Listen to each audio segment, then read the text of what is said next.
বিএনপির ভারপ্রাপ্ত চেয়ারম্যান ও আমরা বিএনপি পরিবার এর প্রধান পৃষ্ঠপোষক তারেক রহমানের নির্দেশনায় ছাত্র জনতার বৈষম্য বিরোধী গণ আন্দোলনে আহতদের চিকিৎসা সহায়তা দেয়া হচ্ছে। এ বিষয়ে সংগঠনের আহ্বায়ক সাংবাদিক আতিকুর রহমান রুমন বলেন, সংগঠনটি প্রতিষ্ঠার পর এরই মধ্যে আওয়ামী সরকারের নির্যাতিত ছাড়াও অসহায় ১২০০-র বেশি পরিবারকে প্রতিনিয়ত সহযোগিতা করা হচ্ছে। আর সংগঠনটির উপদেষ্টা এম রশিদুজ্জামান মিল্লাত জানান, দরিদ্র অসহায় মানুষকে সহায়তার পাশাপাশি যেকোনো দুর্যোগ মোকাবেলায় আমরা বিএনপি পরিবার সবসময় প্রস্তুত। বিস্তারিত জানাচ্ছেন আনসাম খালেক। বৈষম্য বিরোধী ছাত্র আন্দোলন ও ছাত্র জনতার অভ্যুত্থানে আইনশৃঙ্খলা বাহিনী ও আওয়ামী লীগের নেতাকর্মীদের হামলা, অযাচিত শক্তি দেখানোয় দীর্ঘ হয়েছে নিহত আহতের তালিকা। সেই বর্বরোচিত হামলায় আহতরা রাজধানীসহ দেশের বিভিন্ন হাসপাতালে এখনও চিকিৎসা নিচ্ছেন। আন্দোলনে আহত ও ক্ষতিগ্রস্ত ছাত্র জনতার পাশে দাঁড়িয়েছে বিএনপি। শুধু অর্থ দিয়েই নয়, চিকিৎসা সেবা ও পড়ালেখার খরচ সহ পরিবারের সব দায়িত্ব নিচ্ছে তারা। এ কার্যক্রম কেন্দ্রীয়ভাবে পরিচালনা করছে আমরা বিএনপি পরিবার নামের সংগঠন। এ সংগঠন থেকে এখন পর্যন্ত কয়েকশো পরিবারকে দেয়া হয়েছে অর্থ সহায়তা। অনেক সিনিয়র নেতাও নিজ এলাকায় আন্দোলনে ভুক্তভোগী পরিবারের পাশে দাঁড়াচ্ছেন। রোববার আগারগাঁওয়ে পঙ্গু হাসপাতালে আমরা বিএনপি পরিবারের আহ্বায়ক আতিকুর রহমান রুমনের নেতৃত্বে একটি প্রতিনিধি দল আহতদের চিকিৎসা সহায়তা দিয়েছেন। এ কার্যক্রম চলবে বলেও জানান তিনি। গুম পরিবারগুলোকে আমরা ঘর বানিয়ে দিয়েছি। আরও 2টা প্রজেক্ট চলতিছে আমাদের, একটা ফেনীতে চলতিছে আর একটা চলতিছে আপনার ইয়েতে আমাদের লালমনিরহাট। আমি আর আমাদের উপদেষ্টা রশিদুজ্জামান মিল্লাত, বিএনপি কোষাধ্যক্ষ, দুজনে সেই দুর্গম এরিয়া একদম সুন্দরবনের কাছে আমরা যে বিয়ে দিয়ে আসছি একটা গুম পরিবারের মেয়েকে। আর তারও কিছুদিন আগে আপনার ফেনীতে একটা বিয়ে দিয়েছি এরকম গুম পরিবারের মেয়েকে। এবং আরও প্রজেক্ট আছে আমাদের। আরেকটা ইয়ে আছে, সেটা হচ্ছে কিছু রিক্সাওয়ালারা আমাদের আন্দোলন সংগ্রামে ক্ষতিগ্রস্ত হয়েছে এবং মারা গেছে।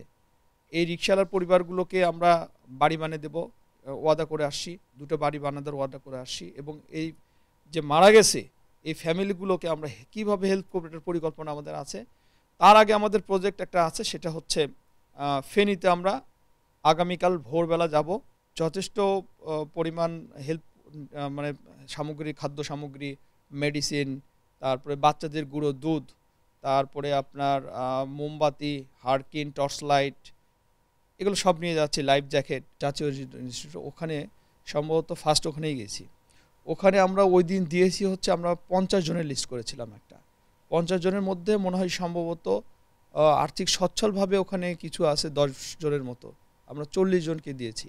সুনামধন্য চিকিৎসক ডক্টর জুবাইদুর রহমান, উনি আমাদের একটা পরামর্শ দিয়েছিলেন যে তোমাদের সংগঠন থেকে একটা কাজ করো, সেটা হচ্ছে কিছু মহিলা আহত হয়েছে, কিছু ছাত্রী আহত হয়েছে, কিছু শিশু আহত হয়েছে, কিছু শিশু মারা গেছে, এদের কিন্তু কোনো লিস্ট হচ্ছে না।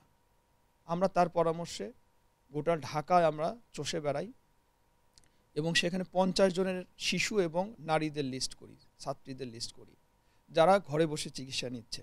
তারা কেউ পায়ে গুলি খাইছে, কেউ হাতে গুলি খাইছে, যারা একটু কম বেশি বাড়িতেই চিকিৎসা নিচ্ছে। বিএনপির ছাত্রদল, যুবদল, স্বেচ্ছাসেবক দল এবং মহিলা দলেরও 2 জন আছে, এরা ক্ষতিগ্রস্ত হয়েছে। যারা সাহায্য দরকার এদেরকে আমরা একটা লিস্ট করে ফেলি। লিস্ট করে এদেরকে আমরা সাহায্য করতে থাকি, যেটা কোনোদিন প্রকাশ পায়নি। এক জায়গায় আমরা সম্ভবত 50-60 হাজার টাকার মধ্যে দিয়েছি। ওরা খুবই গরিব, খুবই কান্নাকাটি করতেছিল, আমরাও তাদের সাথে কেঁদেছি। আর যাদের আর একটু বেশি প্রয়োজন হচ্ছে আমাদেরকে যদি আমরা জানানো হচ্ছে, তাহলে আমরা তাদের কাছে 2 কিস্তিতেও টাকা দিচ্ছি।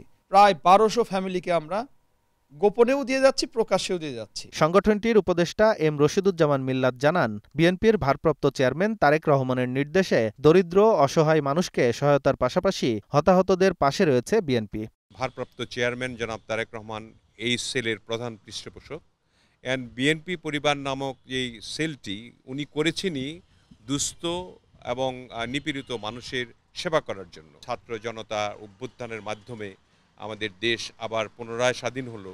এই ক্ষেত্রে যারা আহত হয়েছে, নিহত হয়েছে, শহীদ পরিবার, শুধু তাই নয়, বিগত দিনেও যারা নিপীড়িত ছিল এবং যাদের স্থায়ী কোনো ঠিকানা ছিল না, যাদের পড়াশোনার কোনো অবস্থান ছিল না, সেক্ষেত্রে তিনি একটি উদ্যোগ নিয়েছেন, যে উদ্যোগের মাধ্যমে তাদেরকে সাহায্য করা, সহায়তা করা।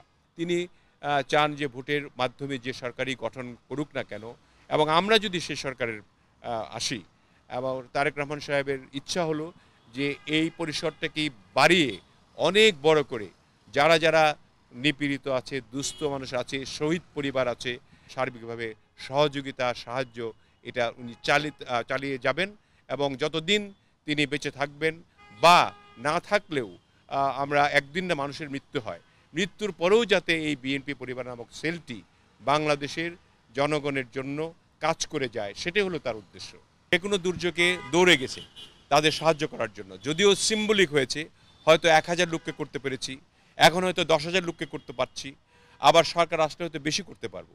এখন আগামী কালকেও আমাদের এই যে বন্যা দুর্গত এলাকায় এই সেল থেকে তারা যাচ্ছে, যাই পারছে শাড়ি, লুঙ্গি, গামছা এবং শুকনো খাবার এবং মানবেতর জীবন যারা যাপন করছে তাদের জন্য ওষুধপত্র, স্যালাইন, এগুলি নিয়ে কিন্তু আমাদের এই টিমটি মুভ করছে।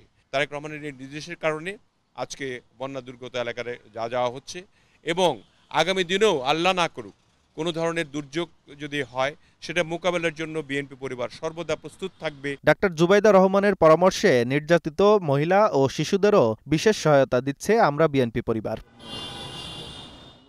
আঞ্জাম খালেক, গ্লোবাল টেলিভিশন, ঢাকা।